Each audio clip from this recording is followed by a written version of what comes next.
The 54th annual running of Sebring started off the American Le Mans Series for 2006 with two of the brand new Audi Diesel R8s holding the front row ahead of two Penske Porsches. But the pole setter number 2 car was starting the race from the pit lane after last-minute technical dramas meant they had to change a heat exchanger. Well, there were also soon to be problems too for the Penske Porsches, one of which required an alternator change in the pit lane. Meanwhile, race leader Frank Bieler got into a bit of a spin, which forced P2 class runner Clint Field to take evasive action, but both made it back on the track without problems. It wasn't such a clean spin though for Jean-Philippe Pilote after being tagged by Thomas Enger in one of the Aston Martin DB9s. And the pair of brand new Dyson Lolas also found themselves in the pits with problems. Teething problems also affected the Audi team, with a sticking wheel not losing them some time whilst they got it unstuck. The Aston Martins were pushing hard to try and overthrow the mighty Corvettes, and maybe pushing just that little bit too hard.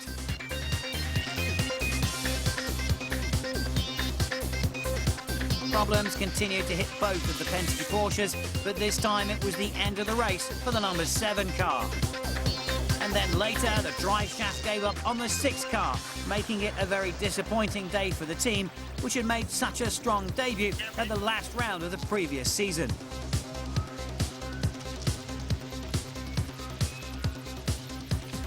There was only one car still running at the end of the race for Audi, but it was to be the winning car.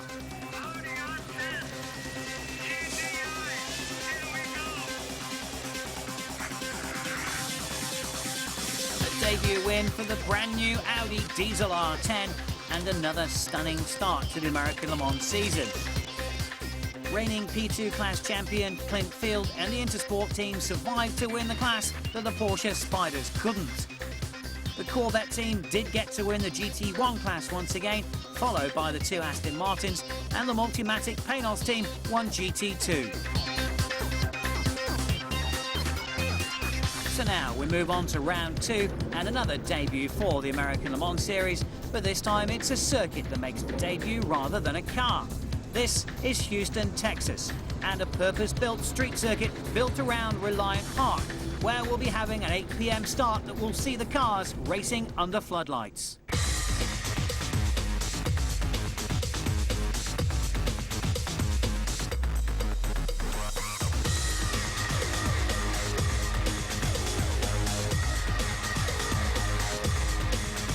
Before any of the cars had turned a wheel in practice, it was expected by many that this circuit would suit the GT2 cars best of all. The Penske team, who set the class pole at Sebring, couldn't match it this time and were 3rd fastest. Jörg Bergmeister and Patrick Long are teamed back together again this weekend, with Pat Long returning to the Peterson White Lightning team after driving the Penske Porsche at round 1. The team ran 8 laps in the qualifying session and went 2nd fastest. But going 0.131 of a second faster to set the GT2 pole was Jamie Miller in the Ferrari 430 Berlinetta.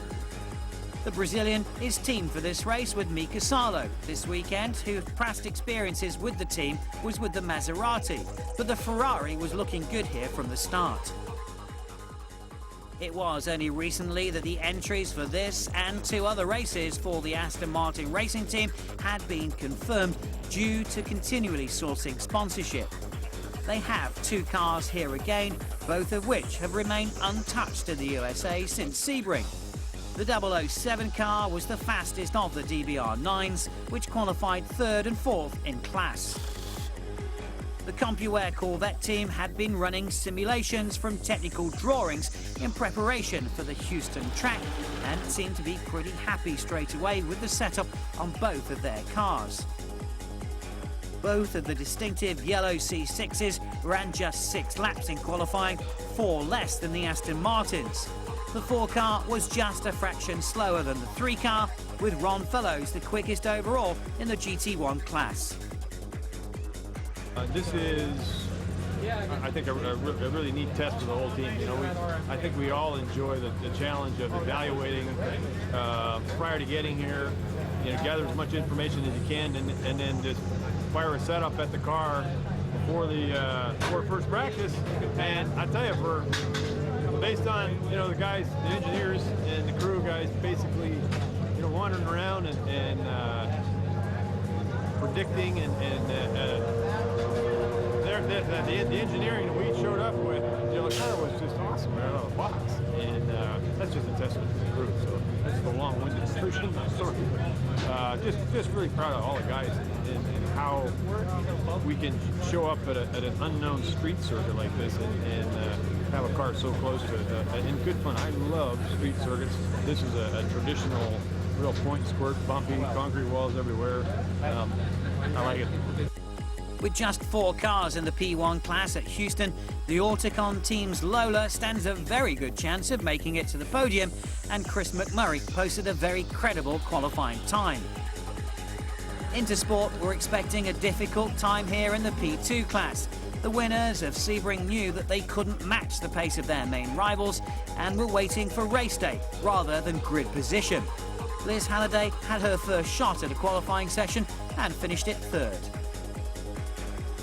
The Penske Porsche Spiders were quick right from the start of the track action on the Reliant Park circuit.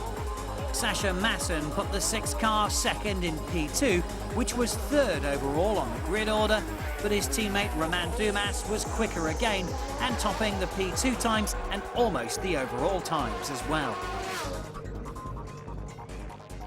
So we were first yesterday on the class in qualify, close to be on pole, and so I think the track is not so bad here for our, if we can say, small LMP2 compared to the big class. And Audi North America Champion Racing brought last year's Le Mans winning chassis with them to Houston. This will be competing until the arrival of the R10s at Utah. Ronaldo Capello set a time which was to be just under a second off the pole, or 4th overall, and then parked it up in the pit lane after 5 laps, and that's where it stayed until the end of the session. The Dyson team only had one of its cars taking part in the qualifying session, as the 20 car encountered electrical problems at the end of the practice session, so will start automatically from the back of the grid. James Weaver in the 16 car set the P1 pole time and the overall pole by 0.022 of a second after being locked in battle with Porsche's Romain Dumas. Yeah, we're absolutely thrilled with the equipment we've got this year. I mean, we've always had great equipment at Dyson Racing, but this year it's the best we've ever had. I mean, that Audi is a fantastic team, fantastic car. They're going to be there all afternoon or evening tomorrow. So nice to be on pole, but it's going to be a great race tomorrow. The colour, excitement and openness that the American Le Mans Series is famous for was working its magic with the spectators that had made their way to Reliant Park. Few could believe that they were this close, not just to the cars, but to the drivers as well.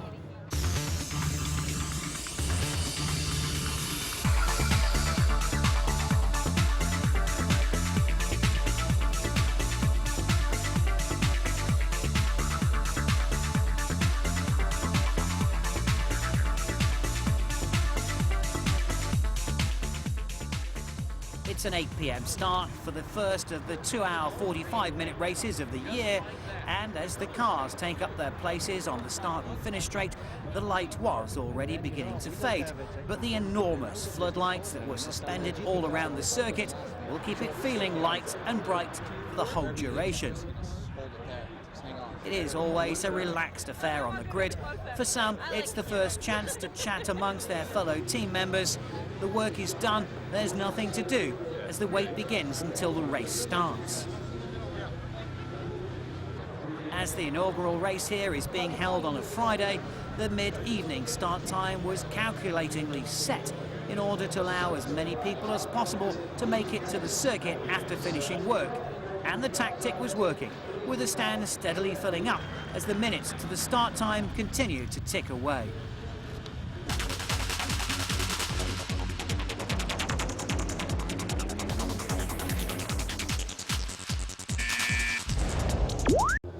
round 2 of the American Le Mans Series at Houston, and James Weaver gets the signal to lead off the cars on the formation lap. The 16 Dyson will be heading away, the 2 Penske Porsches and the Audi R8. That will be a close start, and it will be a close start also for the 2 Corvettes, which will be hoping to keep the Aston Martins behind them. Jörg Bergmeister will be looking for a way past Jamie Miller. That's the view on board Dindo. Rinaldo Capello then as we get the green flag at Houston. The first race on the streets there. Away we go, 2 hours and 45 minutes. James Weaver holds the line into turn 1. Romain Dumas right behind him. Sasha Masson, Rinaldo Capello and Chris McMurray in the 12, the Autocon Lola. Away they go through. The Corvettes hold station. The Aston Martins are where they are, and also the GT2 lead stays the same with Jamie Mello. And right at the back is the number 8 Mazda, which had problems and has to start from the rear of the field. But it's so good so far for James Weaver, but Romain Dumas in that Penske Porsche, the P2 car, remember, which has been flying all through the weekend, almost took pole position away from James Weaver. So it's P1 and P2, first and second overall. Sasha Masson is in 3rd place. He'll be handing over to Lucas Law later on in this race. And the Audi Sport North America Champion Racing R8 back on the racetrack once more for 3 more races, is holding 4th place. The gap back to that Autocon car then. Then it's Ron Fellows leading GT1 with his teammate Olivier Beretta right behind him. An all-concrete surface. It's 8 o'clock at night. This street circuit has been beautifully floodlit as James Weaver locks up. That's what he can't afford to do going into the chicane. Hopefully he won't have spotted his tyres at all. And we look back from him, Romain Dumas, just like a little shark there, a big yellow shark behind him, looking for a way through. There are a few possible passing places here. The track does get a little bit wider in some places, but you can't afford to make any mistakes at all. Those concrete walls will devastate your race given a chance. But James Weaver and Romain Dumas pulling away from the next pairing, the Sasha Masson and Rinaldo Capello in that Audi R8. And the ride height on that Audi seems to be a little bit lower, kicking up a little bit more from the bottom of that car over some of those bumps. They have ground some of the bumps down overnight to make them less vicious, but these cars are just skipping around, and the guys having trouble turning them in at some parts on this course. See the back end of that Porsche Auro Spider just kicking away there as we continue on board in 4th place with Rinaldo Capello, who's 2nd overall in the P1, the bigger prototype classes. The 2 Penske Porsches in the P2 class, slightly lighter weight, normally aspirated engines as they go hard on the brakes. And this is the chicane. They revised that overnight as well. The drivers and some of the organisers weren't exactly happy with it, so everybody has been learning this circuit a little bit more today in the warm-up session, finding out where the bumps aren't anymore and quite how they've revised this circuit. But it's good news so far for the Dyson team. The 2nd race with this brand new Lola, the BO610 AER-powered turbo chassis, moving up from the P2 car to a fully prototype P1 this year. This is the GT2 battle. That's the Risi Compensione 430 Ferrari Berlinetta leading away the 31 car. Jörg Bergmeister, current class champion in that. Behind him is David Brabham in the 50 Paynos, the 4-powered Paynos run by the Multimatic team now out of Canada, which won at the last round. Good to see David Brabham back in this championship full-time.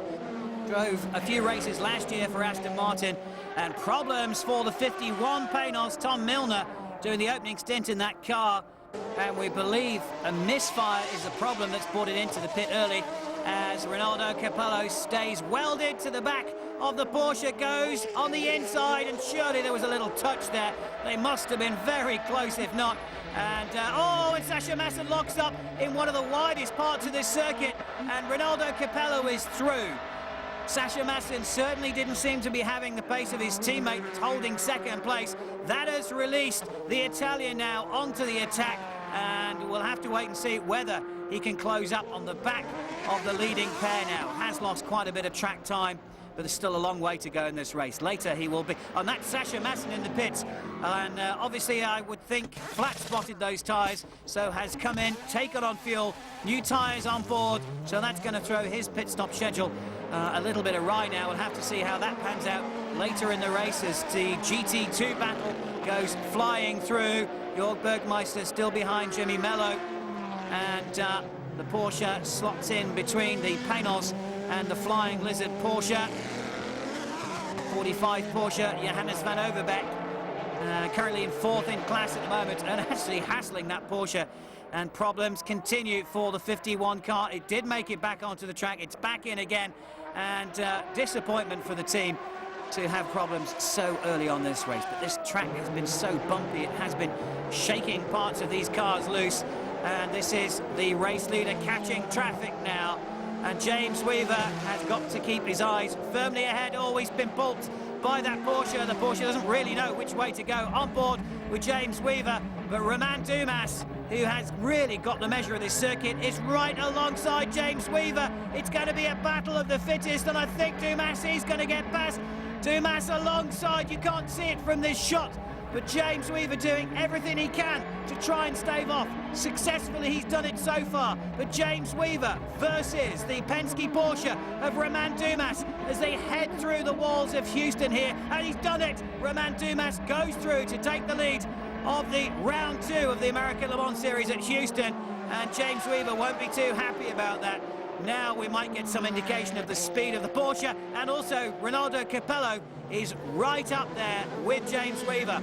So first, second and third places pushing through the traffic. We've got a P2 car leading overall with the P1 cars, and Ronaldo Capello seizes the moment to go through from James Weaver. Almost lost it there, a little bit of understeer, but certainly James Weaver got caught out by that. And that is Chris Dyson in the number 20 car, which started from the rear of this grid, having had to miss the qualifying session due to electrical problems, and he's just waiting for his chance now to turn that car around and get back in the race. Should boot it any minute now as one of the Porsches goes through. So Chris Dyson back facing in the right direction and lost a lot of ground that he'd already made up. So here he is back getting up to race speed. Got to get those tyres cleaned up. Will have damaged those a little bit and picked up a little bit of debris. So it'll take him a lap or so to get the temperatures back up and get rid of the pickup. And we go back to the, well, that's the number 4 Corvette about to be passed by the race leader. And the Corvettes aren't hanging around here at all. So we've already got the race leader lapping something like 7th and 8th place in this race. In the actual race order, the Corvette in the GT1 class for heavily modified production cars. But Romain Dumas in only his 2nd race with Timo Bernhard, who'll be driving this Penske Porsche Spider later, only their 2nd race. Got the measure of this car, and you just see there how they were skipping over the bumps, and much faster than Sasha Masson and Lucas Law, who have more time in this. That's a replay of Chris Dyson, and he was very lucky to just catch that before it went into the wall there. And that looks like dire problems for the number 12 car that last year was the number 20 car for the Dyson Racing Team. So they've got problems, and another car slowing as well. That is one of the PTG M3 BMWs, and problems for them. They had problems at Sebring. They've got problems now at Houston. No problems for Romain Dumas, though. Simply electric in qualifying. The pit lane could hardly breathe with the pace that he was putting on, and it did look as if he was going to take pole, but there was just fractions of a second in it between him and James Weaver, who did skip that just in his favour. Again, you see certain parts of this course, they really unseat the handling of this car, and they really are working hard this weekend. Similar in some ways to Sebring, in fact that it is so bumpy, and it is going to be another testament and another test of these Porsche's engineering. They did have problems at the last round. They hopefully have solved those transmission problems and the alternator problems they had last time, as we see Ron Fellows, and that is Olivia Beretta in the number 4 Corvette, first and second in the GT class in the pits. And a change. This is probably a slightly early pit stop. This could be tactics though, because Jamie Back and Guy Cosmo are changing over in the number 8 car. This is the rotary Mazda that they've been hoping so much for. Still needs a little bit more power, but a distinctive tone. And change in the Audi pit as well. We've got Alan McNish taking over from Ronaldo Capello. Fuel going in. The tyres will be changed as soon as the fueling's finished. The mechanics can't touch the car while the refueling's going on. The driver can be assisted by either the departing driver or another member of the team whilst the fueling's going on. As soon as that's finished, what it is now, the hydraulic jacks go up and the crew start working on those tyres. New Michelins will be going on that, and hopefully they will be trying to get that car out without any more tyres, just fuel stops. And work still going on the Mazda.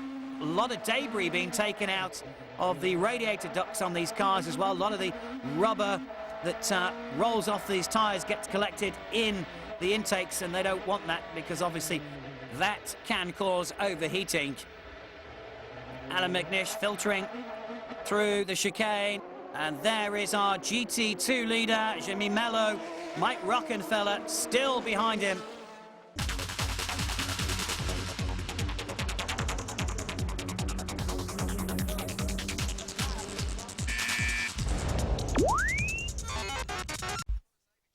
James Weaver in the pit lane at the American Le Mans Series, second round at Houston, handing over to his teammate Butch Leitzinger.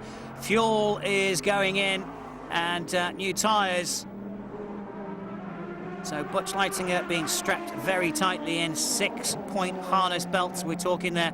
That's a little bit of a drinks bottle getting attached to the front of Butch's helmets. The fuel has finished going in and the crew set to work now changing those tyres, Michelin tyres also for the Dyson team, as we look at Romain Dumas, who's handing over to Timo Bernhard, and Alan McNish has taken over the lead. Ron Fellows is also in the pit lane, handing over to Johnny O'Connell, the leader in the GT2 class. Well, was because Darren Turner in the Aston Martin has just taken over. They have still to stop though, and Romain Dumas and Timo Bernhard's car being worked on now. Fired up, and away it goes. Distinctive engine note and very loud circuit. Those concrete walls really do knock the sound around as the Penske Porsche team get themselves back over the wall as Alan McNish comes into the pit lane. No tyres ready, it's just fuel then, and they'll be hoping that this will be the last stop. Depends on safety cars, but obviously had to come in now. And Alan McNish takes a drink and just waits for the fuel to go in. Timo Bernhard has now taken the overall lead, but the Porsche still will have to pit again. And the silver and red colours of the Audi Sport North America Champion Racing Team. It's the Champion Racing Team working as a works team this year. And the Peterson White Lightning 31 Porsche being passed now. And Pat Long, who drives that Peterson car, was driving one of those Penskes last year. We're back to the Corvettes. Distinctive throaty roar. And Clint Field just coming up behind these two.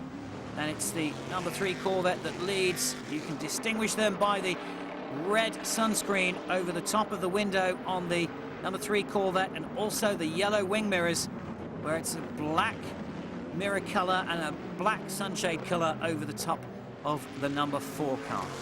Subtle distinctions on some of these cars, not always noticeable.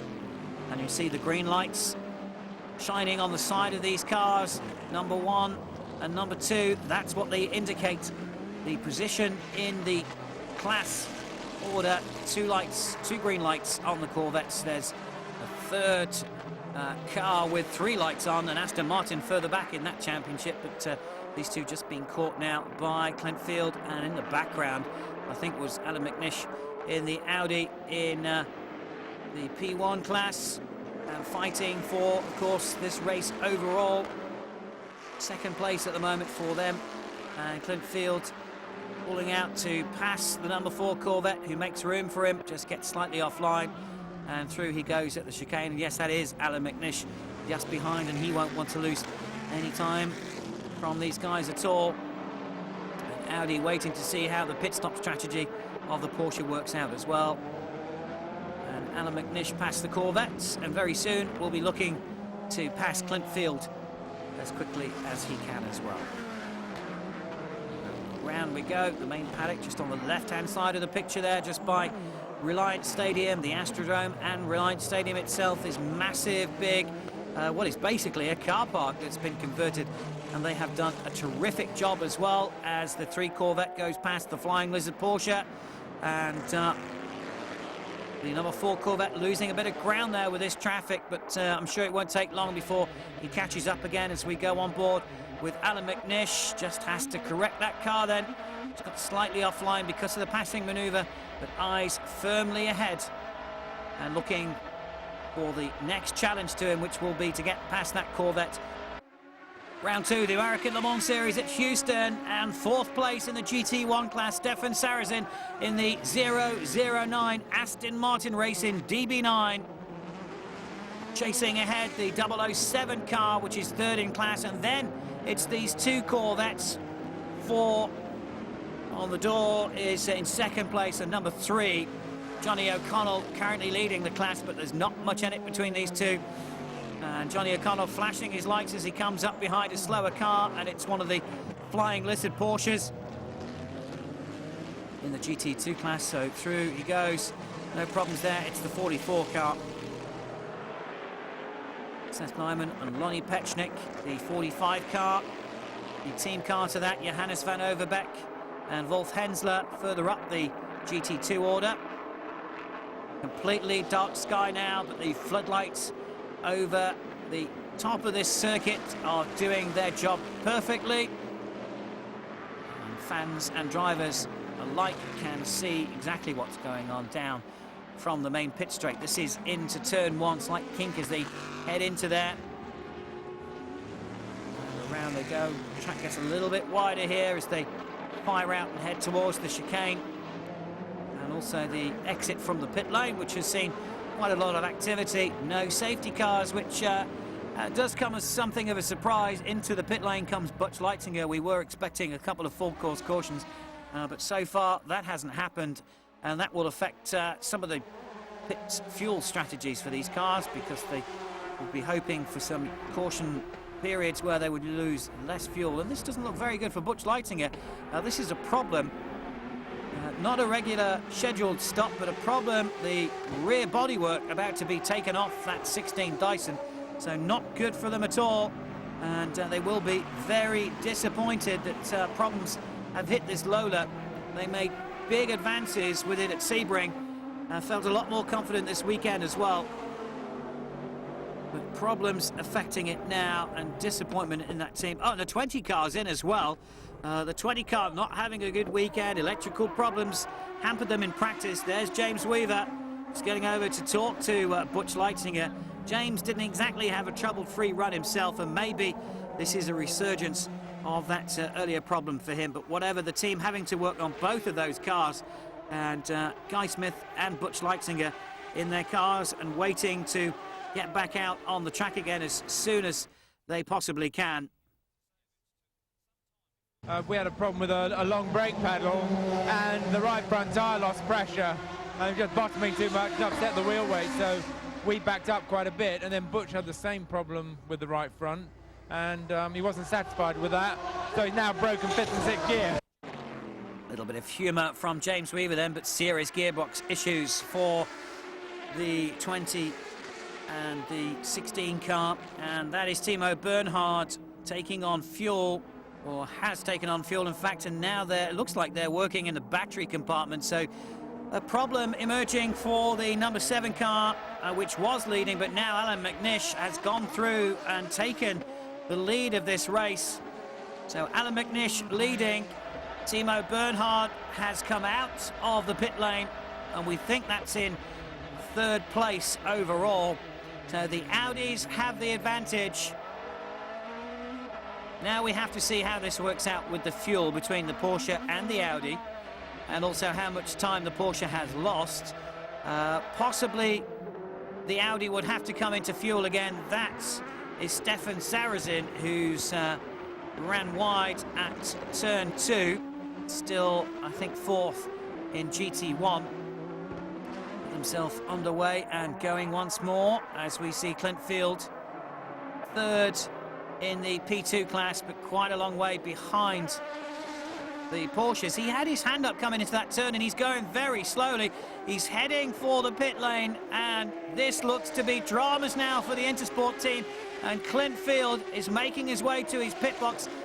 He's talking on the radio. You can see he's gesticulating there as he's talking to his race engineer, but making his way to the pit box. So is this going to be another retirement from the race? We've seen a problem for the Porsche, but now have we got a problem for the Intersport team, who spring to work, and it's bodywork off. They're not putting any fuel in that car. And the bodywork is off on the Porsche as well.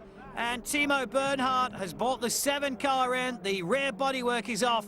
And problems for the 62 car as well, which has had a puncture. That has caused damage to the bodywork as well. And that looks to be the end of the lead for the GT2 Ferrari. And unbelievably, that is the number 6 Porsche, the number 7 Porsche in the pit lane, and the number 6 Porsche has stopped out on the track. We've got green flags just past that incident, but I'm sure we're going to see waved yellows. And Timo Bernhard and Romain Dumas's race looks to be under threat now as the number 3 Corvette pits. Well, the pit lane is still open, so this could be a race-winning ploy from the number 3 Corvette team, who get in, and the 7 car is pushed away. Not 1, but 2 Porsches seemingly out of this race, and disappointment for the Penske team, and full course caution. The safety car, this is going to play into the hands of the Audi team, who might, we think, have had to stop for more fuel, and it could just save them a little bit of fuel. It's not going to take too long to get this car out of the way. We were leading in the class, and then I had a problem shifting down, so we came in, changed the battery, and then when I went out I did 3 or 4 laps, and then I had a problem with that the car was not moving forward anymore.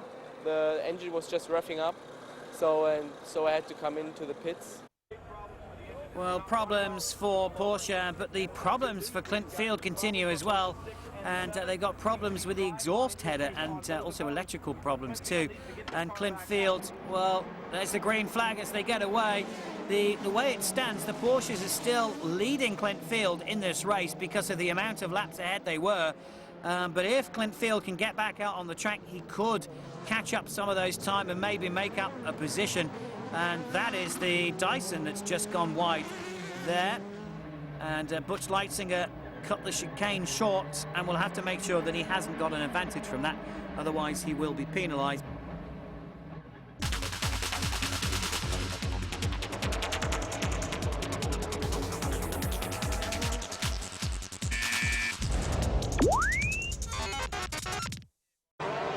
Alan McNish in the Audi R8s, leading this race, leading the P1 class. The race has certainly come to them.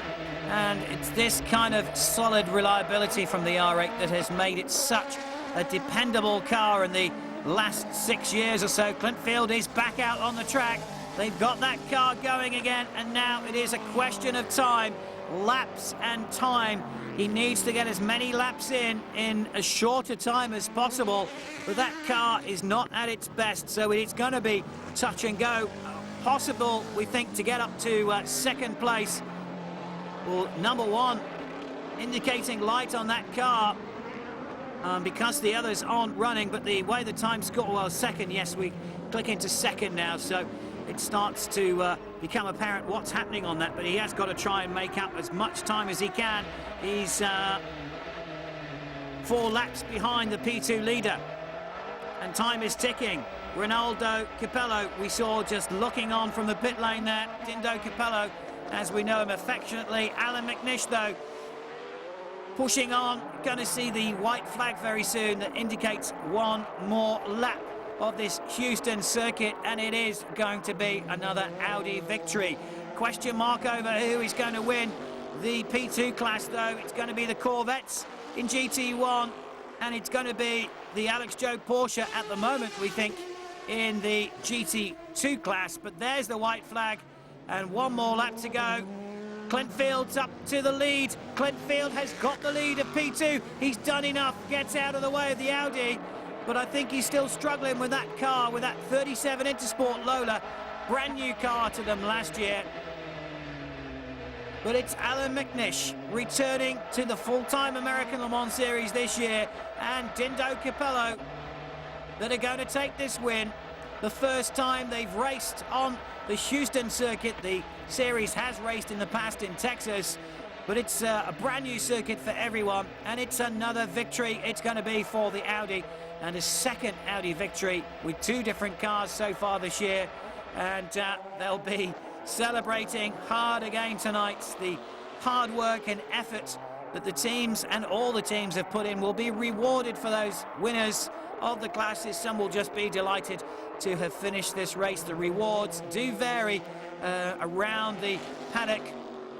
Some people just love to take part, and a finish is their reward. The others, the pressure is more to win, of course. And Alan McNish, well, that pressure has just finished.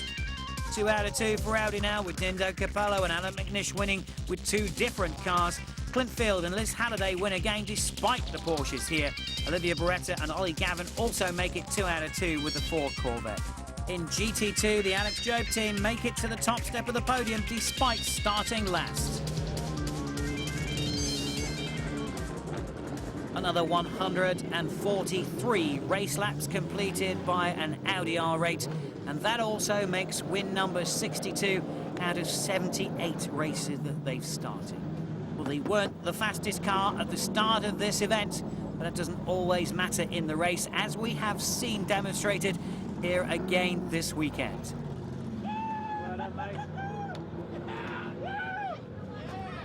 Alan, brilliant, and a brilliant return for the R8 as well. You couldn't be more happier, I wouldn't think. No, I don't think so. It was a very, very hard race with the Porsches especially. They're extremely quick. I think we had them covered on strategy, but they went out towards the end, but she's done it again. It's almost unbelievable in a way, isn't it? Well, the car now is coming to the end of its career, and I think it was only fitting that it's won another race in 2006. This is its 6th year of competitive racing, and that, I think, goes down in history on its own. Thank you. Very delighted and maybe even a little surprised, and the same could also be said for the Intersport team winning the P2 class. Good birthday, Brent. Thank you very much. Thank you. Oh, yeah. Clint, that's almost a fairy tale, I think. Wow. Well, I didn't expect that. I mean, I thought with about 25 or 30 minutes to go, I thought that the whole header was going to break off. I came on the front straight, and there was no power, and there was this unbelievable, wicked noise that was not good. So, you know, they safety wired it back together, and it held together. And I think we were doing just enough time to finish it off. Yet again, though, it just proves the point that you can have all this money and setup, and you know. Well, you know, I mean, we're a small team, and we like to compete, and even without the money, I think that we can. You know, this weekend was a little worse than I thought it would be. I thought we'd be a little quicker on pace, and we weren't, but it turned out to be all right. Well done, man. Well done. Good champion. Ronaldo Capello and Alan McNish now have an 8-point championship lead in the P1 class. Clint Field and Liz Halliday extend their lead in P2. The Ollies lead GT1 by 14 points now from 6 drivers tied for second, whilst Johannes van Overbeek leads 5 drivers in GT2.